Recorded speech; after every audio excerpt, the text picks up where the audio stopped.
안녕하세요. 오디오북 소라소리의 성우 윤소라입니다.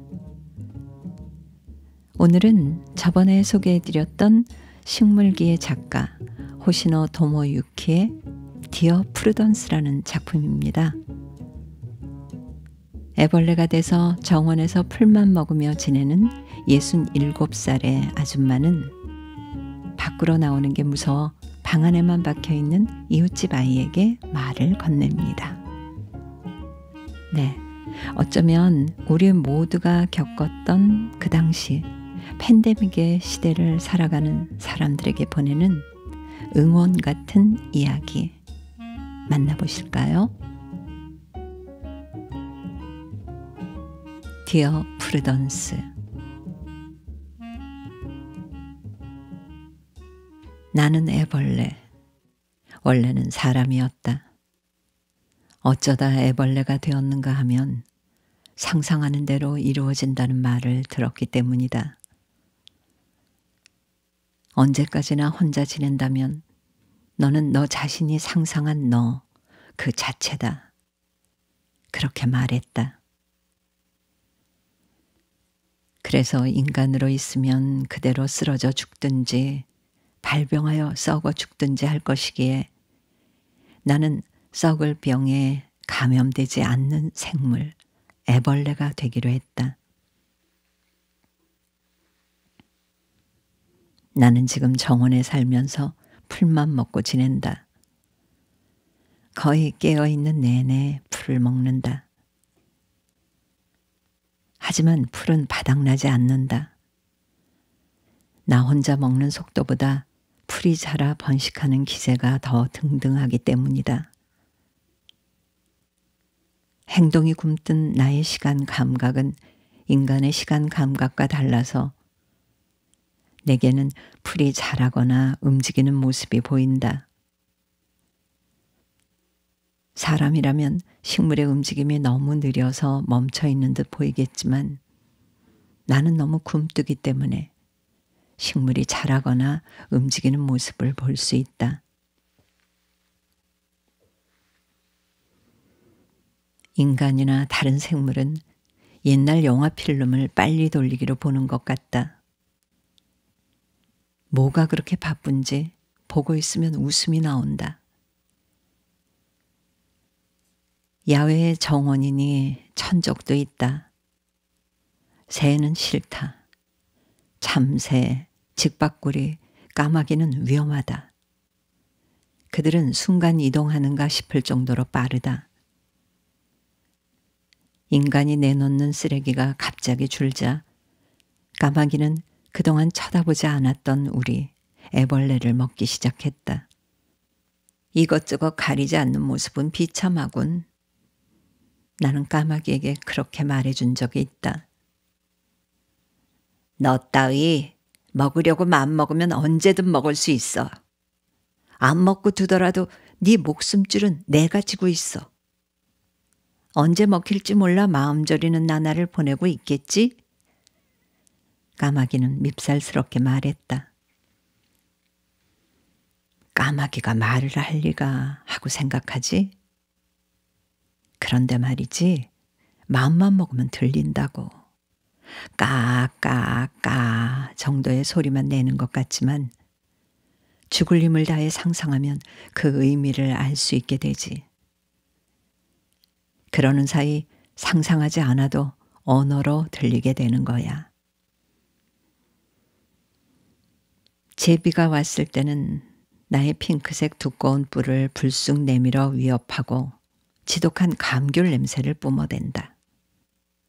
제비는 표정도 바꾸지 않고 나를 힐끗 보더니 젊어서 좋겠네. 허세 부리는 시간도 필요해. 라고 말하고는 멋진 스타일로 날아올랐다. 허세 부리는 게 누군데, 가짜는 자식. 이미 멀어져 보이지도 않는 제비를 향해 나는 독을 뿜었다. 박새나 휘파람새처럼 시인 같은 새들도 많다. 녀석들은 모든 시처럼 말한다. 부질없는 이 세상 한낮의 태양도 한풀 꺾이려는데 이 몸은 굶주리며 씨를 뿌리고 익숙한 날갯짓 퍼덕거리네. 아, 그렇군요. 그렇군요. 라던가? 무슨 소리를 하는 건지 원. 벌새는 나를 씹어 걸쭉하게 만든 다음 경단을 만들어 아기 새들에게 먹일 생각인가 보다. 화가 난다. 나도 먹게 해줘, 그 경단. 맛있을 게 틀림없지. 나쁜 자식. 언젠가 벌새 새끼를 먹어버릴 테다. 달고 맛있구나 하면서. 말은 이렇게 하지만 나는 풀밖에 먹지 않는 애벌레다. 고기를 먹으면 육식충이다. 육식충은 되고 싶지 않다. 사람들은 나에 대해 기분 나빠, 만지기 싫어, 물컹물컹해, 털만 없으면 젤리, 터지면 나오는 액체 너무 싫어, 식탐도 많아, 기발한 패션 센스, 뭐가 될지 궁금해 등 가지가지 이야기를 한다. 하지만 누가 뭐라 해도 애벌레는 남의 눈 개의치 않고 먹는 동시에 똥을 싸도 괜찮고, 그렇다고 해서 똥을 눈 곳이 더러워지는 일도 없으니 편리하다. 역시 인생 편하게 살고 싶은 법이니까. 남한테 신경 쓰지 않고 남의 얼굴색 살필 필요도 없다. 하고 싶은 걸 하고 싶을 때 하고 싶은 방식으로 한다. 풀잎을 먹고 천적과 서로 경멸하며 때와 장소를 가리지 않고 똥을 누며 배설의 쾌감에 몸을 떨며 황홀에 빠지고 밤이면 고꾸라져 잠든다. 적도 밤에만 움직이니까. 그 아이를 본 적은 없다. 창문도 덧창도 모두 잠그고 계속 틀어박혀 있기 때문이다. 하지만 나는 거기에 그 아이가 있다는 것을 내내 알고 있었다. 애벌레가 되기 전에 나는 그 아이의 이웃집 주인이었다. 나는 이웃에 있는 2층짜리 빌라 원룸에 혼자 사는 67살 여성이었다. 내가 사는 빌라의 작은 베란다에서 담장 너머로 그 정원이 보였다. 식물의 전당 가라시아에 아르바이트가 없는 오후 2시경이면 그 정원의 레몬과 라임나무에 노르스름한 빛이 도는 하얗고 작은 꽃이 피는 걸 넋놓고 바라보는 게 즐거웠다. 그리고 꽃이 지고 열매를 맺으면 수확해서 파스타나 파에야나 타코스에 뿌리며 그 향기를 맡는 상상을 했다. 그것은 멈출 수 없는 사치였다. 내가 빌라로 이사 온 약 20년 전, 그 아이는 이미 방에 틀어박혀 지내고 있었다. 그 아이뿐 아니라 온 세상이 그랬다. 접촉하는 것만으로도 전염되는 병이 이미 유행하고 있었다. 감염되면 우선 장기에 침투하고 마지막엔 피부가 여기저기 녹아 복숭아 향기 나는 달콤한 과즙을 흘리며 죽음에 이르는데 마치 닿는 곳부터 옮아 부패하는 듯이 보였기 때문에 복숭아 열이라는 이름이 붙었다. 세간에서는 썩을 병이라고 부르기도 했다. 감염되지 않으려면 집이나 방이나 그늘에 틀어박힌 수밖에 없었다.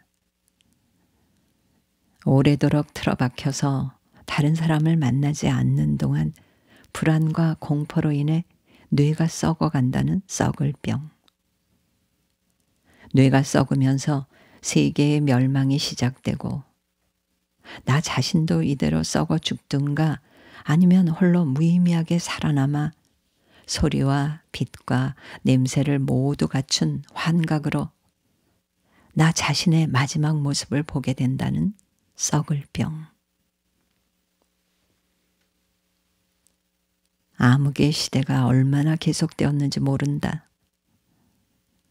모두들 방에 우두커니에 앉아 바깥을 내다보지도 않고 바깥에서도 안을 들여다보지 못하도록 창문도 커튼도 닫고 아무 일도 일어나지 않도록 했다.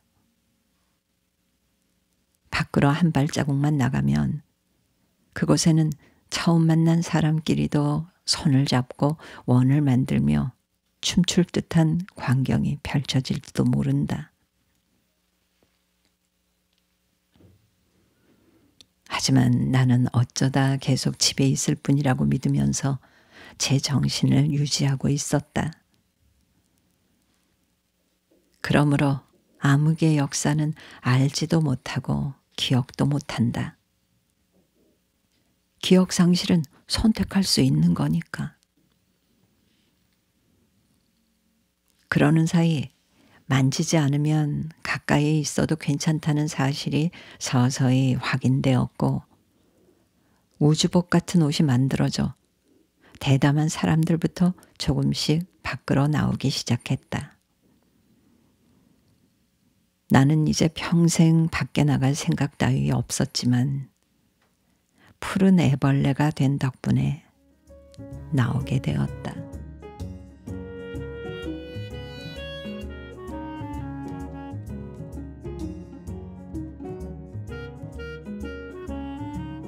이웃집 아이는 나오지 않았다. 집안에 있던 다른 사람은 모두 죽었다고 한다. 근처에 살던 나도 문을 두드려 보았지만 아이는 나오지 않았다. 그 아이도 이젠 살아있지 않다는 소문도 있고 원래부터 방에는 아무도 없었다는 말도 있고 별별 소문이 다 있었지만 모두 경찰이나 관공서에서 조사한 것은 아니었다. 사실무근이었다. 왜냐하면 내가 그 아이와 이야기를 나누고 있으니까. 상상 속에 들려오는 이야기를 한다고 생각하는가? 정답. 이웃 빌라에 살 때는 무리였지만 애벌레가 되고부터는 이야기를 할 수 있게 되었다. 생각해보라. 정원과 창 사이가 아닌가. 나는 24시간 내내 말을 걸었다. 안녕. 컨디션은 어때? 채소 많이 먹고 있어? 나누어 줄까? 어떤 모양의 메밀을 좋아해? 좋아하는 꽃은 뭐야? 참고할 수 있게 알려주면 좋겠어. 아, 큰 소리로 말하지 않아도 괜찮아. 속삭여도 돼. 자기 자신에게만 들릴 정도의 숨소리 같은 속삭임도. 아니, 숨소리조차 내지 않아도 좋아. 머릿속으로 생각만 하는 정도라도 괜찮아. 나를 향해서 생각한 것이라면 그 느낌만으로도 전해져 오거든. 하지만 아이는 좀처럼 대답을 하지 않았다. 나는 날마다 대답하기 쉬운 질문을 생각하고 던지기를 계속했다. 팥꽃 좋아해? 옅은 파색이랑 달걀 껍데기 색이랑 노란 나무 껍질 색이랑 차를 마신다면 어느 색이 좋아? 지금 무슨 생각하고 있었어? 나는 과자로 지은 집에 사는 거나 마찬가지인데 알고 있어? 애벌레가 되는 거 의외로 쉬웠거든. 민들레 씨가 된 것처럼 가벼운 마음으로 나와보면 어때? 무서워서 싫어. 그럼 됐어. 무리하지 마. 그것이 첫 대화였다. 나는 넋이 나가도록 기분이 좋아져서 살짝 춤을 추었다. 아, 애벌레도 춤 정도는 춘다. 상당히 멋진 로코라고. 상반신을 일으켜서 머리를 흔들흔들 격렬하게 흔드는 거야. 사람들은 그런 모습 싫어하지만 말이야. 그러고는 또 며칠간 내가 묻는 말에 대답이 없었다. 하지만 나는 걱정하지 않았다. 한 번 대답을 했다는 것은 이야기할 마음이 있다는 거니까. 다만 겁이 많아서 신중할 뿐이다.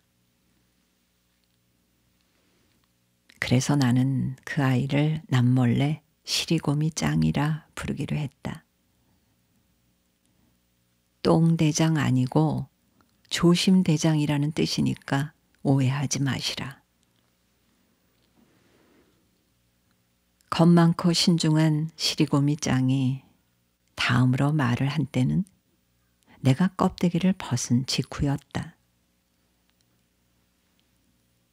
전날부터 소화도 안 되고 식욕도 없고 컨디션도 별로였다. 설마 애벌레도 썩을 병에 감염되는 건가 싶어 불안해졌다. 그날은 바람이나 볕을 피해 부드러운 이파리 그늘에서 쉬었다. 하룻밤 자고 눈을 떠보니 이번에는 기력이 넘쳤다. 번식을 할 수 있을 것 같은 기분이 들었다. 번식이라고 해도 생식은 아니다. 이미 생식으로 번식하는 시대는 지나갔으니까. 썩을 병은 생식을 불가능하게 만들었으니까. 만지면 감염되니까 발병률이 그토록 높아진 마당에 섹스는 목숨 걸고 하는 일이 되었다. 많은 사람이 섹스로 감염되어 목숨을 잃었다. 그래서 인공수정에 눈사태처럼 몰려들었지만 출산 때 엄마와의 접촉은 피할 수 없어 신생아가 감염되어 죽는 사례가 뒤를 이었다. 수술로 신생아를 빼내는 방법을 모색하기도 하고 인공 자궁 개발을 진행시키기도 했지만 많은 사람들이 지쳐서 생식으로부터 눈을 돌리게 되었다. 세계 인구는 줄기 시작했고 젊은이도 감소했다. 이것이 인류의 운명이었을까? 인류라는 종의 수명이 다한 것이었을까? 체념과 함께 현실을 받아들이는 풍조가 퍼지는 동안 갑자기 믿기 어려운 이상한 번식 사례가 동시다발적으로 퍼져나갔다. 눈치챘는지 모르겠다. 그렇다. 상상하면 늘어나는 방식이다. 상상 임신 따위가 아니다. 생각하면 그것은 실제한다. 그러므로 아기일 필요조차 없다. 내가 정말로 절실하게 내 곁에서 레몬잎을 갉아먹어줄 청띠 세운 나비의 애벌레를 갖고 싶다고 치자. 어디까지나 이것은 이해다. 나는 잎을 함께 갉아먹을 애벌레 따위 1mm도 바라지 않으니까. 원래부터 청띠 세운 나비라는 나비 자체가 존재하지 않는다. 그런 식으로 상상하여 번식하는 사람이 하나둘 나타났다. 잃은 자식을 새로 만드는 부모, 앞세운 반려자를 번식하는 파트너, 천수를 누린 부모를 이 세상에 다시 불러내는 자기 중심적인 자식, 이상적인 친구를 번식하는 완벽주의자, 사원을 번식하는 욕심 많은 사장. 물론 아기를 번식하는 커플은 헤아릴 수 없이 많다. 탄생한 사람들에게 진짜 피와 살이 있는지는 아무도 모른다. 그도 그럴 것이 나 자신이 진짜 살과 피로 이루어져 있는지도 알 수 없기 때문이다. 그런 내가 번식시킨 존재가 피와 살을 가졌는지 어떤지 증명할 길이 없다. 하지만 아무도 그런데 신경 쓰지 않았다. 번식한 존재는 누구의 눈에라도 보였고 만질 수 있었으며 이야기 나눌 수도 있었다. 생식으로 태어난 사람과 다를 것이 없었다. 더구나 썩을 병에 걸리지도 않는다. 기분에 따라 상상을 한다 해도 꼭 번식으로 이어지지는 않았다. 뭔가 어쩔 수 없는 절박한 감각이 있어야 한다. 상상으로 태어난 사람이 이미 실제하는 사람보다 훨씬 리얼하고 존재감이 있어서 상상하는 쪽이 제어할 수 없을 만큼 자율적이라고 해야 할까? 그런 바람이나 집념 같은 것이 결정체를 이루면 번식할 수 있다.